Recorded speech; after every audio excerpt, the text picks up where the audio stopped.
नमस्कार दोस्तों,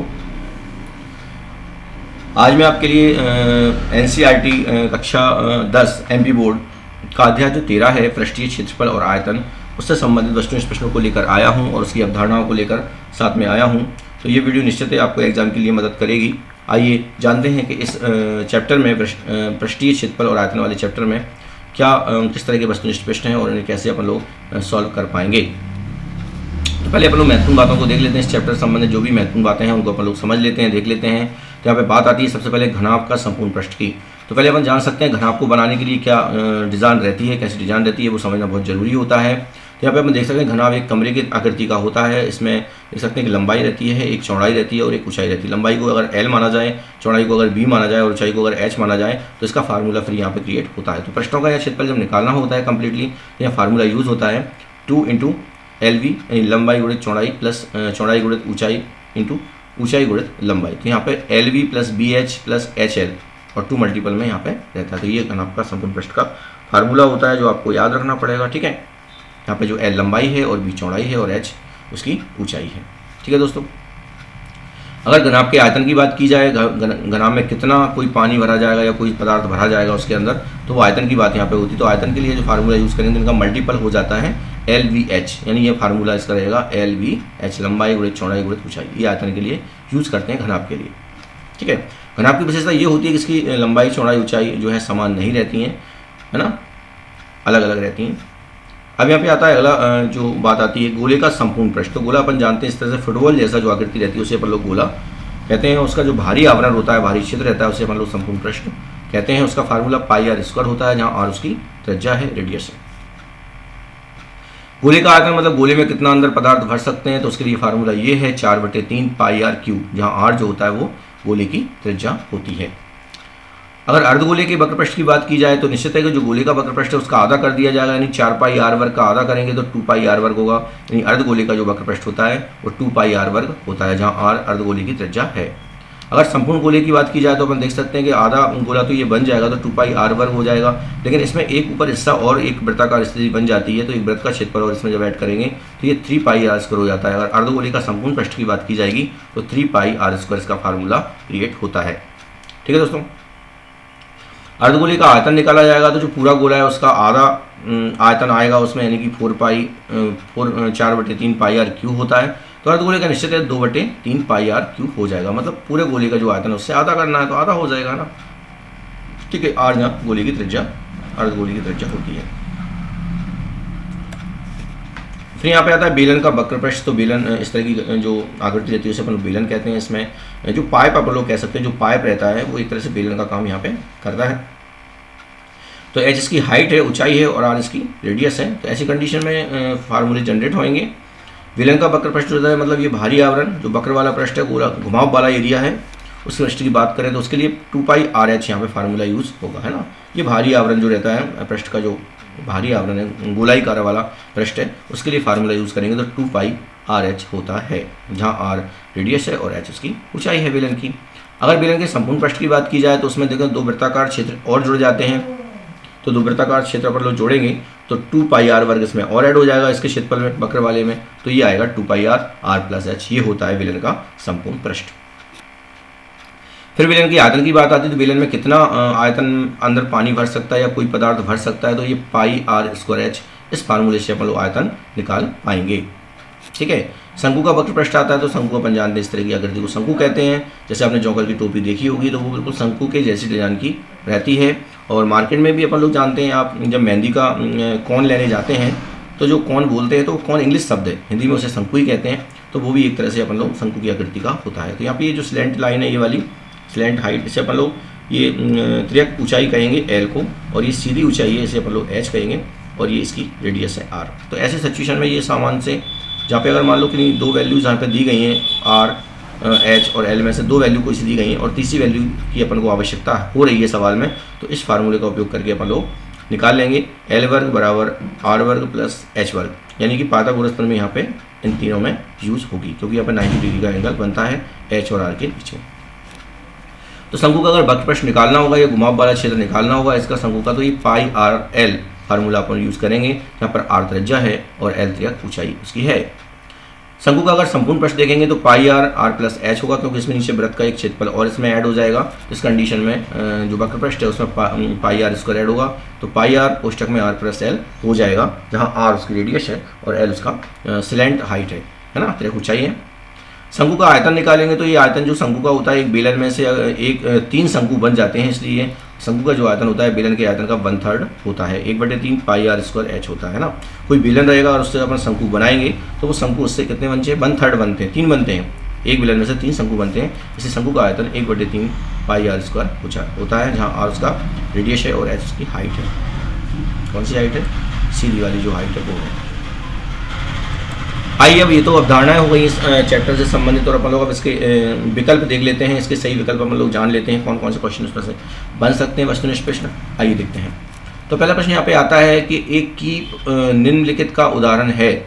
मतलब जो कीप होती है जिससे अपन लोग तेल वगैरह डालते हैं, किसी बर्तन में कोई पदार्थ भरते हैं जो कम चौड़ाई का रहता है, तो वहाँ पे कीप का यूज़ किया जाता है। तो कीप अपने घर में भी देखते हैं, घर में भी यूज़ करते हैं। तो कैसा रहता है कीप, देखो इस डिजाइन का रहता है ना, आपने देखा होगा। तो इसमें देखो ए वाला जो छिन्नक वाला हिस्सा है और ये बेलन वाला हिस्सा है, तो बेलन और छिन्नक का मिला हुआ रूप है ना, यहाँ पे दिख रहा है इसमें कीप में, तो यहाँ पे जे वाला आएगा। यानी कि पहले प्रश्न का उत्तर है जो कीप है वो किसका एग्जाम्पल है, शंकु का छिन्नक और बेलन का एग्जाम्पल है। दिख रहा है आपको चित्र में ना, ठीक है। दूसरा प्रश्न आता है कि यदि पानी से पूरा भरे हुए त्रिज्या 5 सेंटीमीटर और ऊंचाई 6 सेंटीमीटर वाले एक बेलनाकार कप में त्रिज्या 2.1 सेंटीमीटर का कंचा, मतलब जो अंटी टाइप की रहती कंचा, वो डाला जाए तो बेलनाकार कप में कितना पानी बाहर आएगा। तो निश्चित है जो कंचा जितने उसका रहेगा आयतन का, जो कंचा उसमें डालेंगे उतना ही पानी उसके बाहर आ जाएगा। यानी कि इसमें इस कंचे का क्षेत्रफल जब निकालेंगे तो बाहर निकलेगा पानी का जो आयतन होगा वो कंचे के आयतन के बराबर होगा। तो 22/7 2.1 का क्यूब, तो इसकी जो वैल्यू निकालेंगे वो इसके अबाउट आएगी, इसके पास में आएगी, 39 के समथिंग आएगी सेंटीमीटर घन। तो ये यहाँ पे 38.8 सेंटीमीटर इसका जो ये सही आंसर माना जाएगा, मतलब ए नंबर का आंसर सही है। अब यहाँ पे बात आती है, दूसरा प्रश्न आता है यहाँ पर, जिसे अपन लोग खाली स्थान कह रहे हैं। तो एक किनारे पर अगर बेलनाकार बनाई गई पेंसिल एक शंकु और एक बेलन का संयोजन होती है। सही बात है, जब अपन लोग पेंसिल को यूज़ करते हैं और पेंसिल को छीलते हैं वन साइड से, तो एक तरफ तो यहाँ जो नोक रहती है वहाँ पे शंकु टाइप का आकृति बन जाती है और बाकी हिस्सा बेलनाकार रहता है। तो बेलन और शंकु का ये एक संयोजन नहीं है क्या, कॉम्बिनेशन नहीं है क्या, है। तो ये यहाँ बेलन आएगा इस जगह पर। एक किनारे पर बेलनाकार बनाई गई पेंसिल एक शंकु और एक बेलन का संयोजन होती है। सही बात है, दिख रहा है चित्र में अपन को, यहाँ ये शंकु और बेलन का संयोजन होता है, यहाँ बेलन आएगा खाली स्थान में। दूसरा वाला है, यदि आर एवं एल क्रमशः शंकु के आधार की त्रिज्या एवं शंकु की त्रिक ऊंचाई है तो शंकु का वक्र पृष्ठ पाई आर एल होता है। तो सही बात है, अगर आप इसकी हाइट एच है और अगर स्लैंट हाइट एल है और त्रिज्या इसकी आर है, तो इसका जो शंकु का वक्र पृष्ठ है वो पाई आर, ये घुमा हुआ हिस्सा जो होगा वो पाई आर एल फार्मूला यूज यहाँ पे करेंगे। तो यहाँ खाली स्थान में पाई आर एल आएगा।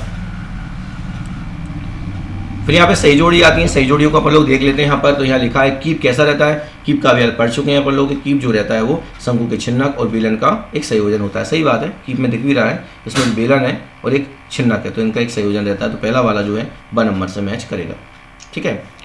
फिर दूसरा है कि एक सुराही संयोजन। अब सुराही कैसी रहती है, सुराही अपन देख सकते हैं इसमें बेलन रहता है और एक व्रत रहता है। तो व्रत और बेलन का ये संयोजन रहता है सुराही में। ठंडों में आप देखा होगा इसमें ठंडा पानी बहुत ज़्यादा रहता है, तो गर्मियों में यूज़ करते हैं सुराही को, ठीक है। तो ये इसमें एक बेलन का हिस्सा रहता है ऊपर वाला और नीचे वाला एक गोले जैसा हिस्सा रहता है, गोले का और बेलन का संयोजन होता है। तो ये दूसरा वाला इससे मैच करेगा पहले वाले से, एक गोले और बेलन का संयोजन, ठीक है। फिर एक साहुल आता है, भौरा, जो बच्चे सावन के महीने में फिराते हैं, देखे होंगे आपने, भौरा चलाते हैं, डोरी से घुमाते हैं। तो भौरा की जो आकृति रहती है वो इस तरह की रहती है। तो ऊपर तो आधा एक व्रत रहता है, आधा मतलब कह सकते हैं गोला रहता है, अर्धगोला रहता है ऊपर, और नीचे रहता है शंकु टाइप का डिज़ाइन। तो इस तरह से अपन देख सकते हैं तीसरा वाला जो है इससे मैच करेगा, एक अर्धगोले और शंकु का है। डिजाइन से भी अपन को दिख रहा है कौन कौन से ये बना हुआ है। फिर एक गिल्ली आती है और गिल्ली पे अपन जानते हैं बहुत सारी नोक रहती है ना। यदि पेंसिल को अपन दोनों साइड अगर छोल देते हैं उसको छिलनी से, कटर से, तो वहाँ पे इस तरह का डिज़ाइन यहाँ बन जाता है। तो ये गिल्ली खेलने के काम में, गिल्ली डंडा जो खेलते हैं उसमें गिल्ली इस तरह की बनती है। तो इसमें ये नोक रहती है बहुत साइड। तो ये अपन देख सकते हैं इसमें एक बेलन है और दो साइड यहाँ पर शंकु है। तो ये चौथा वाला प्रश्न इससे बनेगा, दो शंकु और एक बेलन। तो ये चित्र से ही समझ में आ रहा है कि कौन किससे बना हुआ है, सिंपल सी बात है। तो आप इन चित्रों को देखकर भी ये सही जोड़ी आसानी से मैच कर सकते हैं, ठीक है दोस्तों। फिर यहाँ पे चौथा प्रश्न यहाँ पे आता है, एक शब्द वाक्य में उत्तर दीजिए। तो एक शब्द वाक्य में जब उत्तर देंगे तो यहाँ गिल्ली डंडे के खेल में गिल्ली का आकार कैसा रहता है अभी अपन देख चुके हैं। तो गिल्ली में बीच में बेलन जैसा रहता है अपन जानते हैं, और दोनों साइड शंकु जैसी आकृति रहती है। तो 2 शंकु और 1 बेलन का संयोजन होता है। ठीक है, तो यहाँ पे लिखना पड़ेगा 2 शंकु और 1 बेलन का संयोजन होता है। तो पहले वाले का ये वाक्य होगा। दूसरा वाला है बैडमिंटन खेलने में प्रयुक्त की जाने वाली शटल जो होती है, शटल कॉक जो होती है चिड़िया, वो किन ठोसों से मिलकर बनी होती है। सिंपल सी बात है, यहाँ देखा है एक आधा गोला बना हुआ, नीचे आधा गोला है और फिर ऊपर एक छिन्नक टाइप का रहता है, शंकु का छिन्नक रहता है, ऐसा डिजाइन रहता है चिड़िया का, अपन ने देखा होगा खेलने के लिए। तो यहाँ पे इसका जो उत्तर होगा वो होगा एक छिन्नक और एक अर्ध गोले का संयोजन होता है। फिर ये फार्मूले हैं जो चित्र में अपन लोग देख सकते हैं, अभी पढ़ चुके हैं सभी फार्मूले। तो घनाभ का संपूर्ण पृष्ठ का जो फार्मूला होता है वो 2LV + BH + HL होता है अकॉर्डिंग टू ये फिगर। फिर घनाभ के आयतन की बात करते हैं तो LVH हो जाता है, लंबाई गुणे चौड़ाई गुणे ऊंचाई।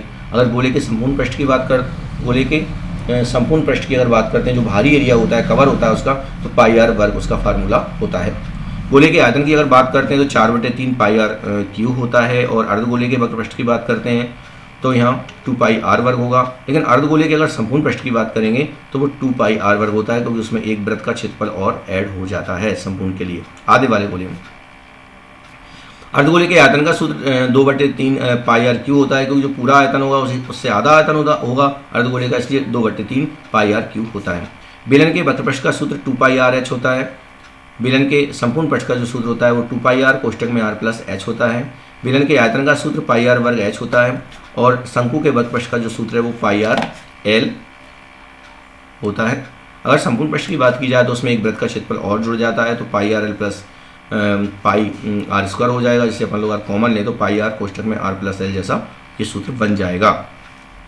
शंकु के आयतन का जो फार्मूला होता है वो 1/3 πr² h होता है, क्योंकि πr² h जो है वो बेलन का आयतन का सूत्र होता है, और बेलन से 3 शंकु बन जाते हैं, इसलिए 1/3 होता है शंकु का फार्मूला। शंकु का आयतन 1/3 πr² h। अब यहाँ पे 17 वाले क्वेश्चनों को देख लेते हैं, कौन सा स्टेटमेंट अकॉर्डिंग टू डेफिनेशन सही है और कौन से गलत हैं। तो पहला वाला है कि किनारे पर बेलनाकार बनाई गई पेंसिल का एक शंकु और बेलन का संयोजन है। तो सही बात है कि ये बेलन और शंकु से मिलकर बना होता है पेंसिल, तो ये पहला वाला स्टेटमेंट सही है।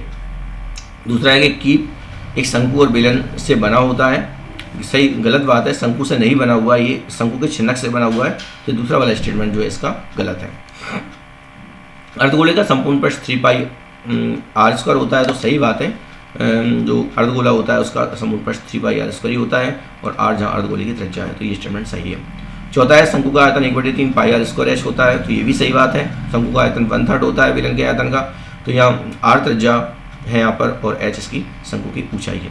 तो दोस्तों आप लोगों ने देखा कि इस वाले चैप्टर में जो महत्वपूर्ण वस्तुनिष्ठ प्रश्न यहाँ बनते हैं, इनको समझने के लिए अगर आप ये वीडियो देखेंगे तो आपको पूरे चैप्टर के वस्तुनिष्ठ प्रश्नों के बारे में आसानी से समझ में आ जाएगा, और ये वीडियो आपको एग्जाम में बहुत मदद करेगी। इस चैप्टर से संबंधित क्वेश्चन को सॉल्व करने के लिए भी करेगी, साथ में ऑब्जेक्ट टाइपों को अच्छे तरह से कर पाएंगे आप लोग और अच्छे नंबर ला सकेंगे। तो ये वीडियो अगर आपको पसंद आई हो तो आप दोस्तों में ज़रूर शेयर करें अपने में, और मेरे चैनल को सब्सक्राइब करें। धन्यवाद साथियों।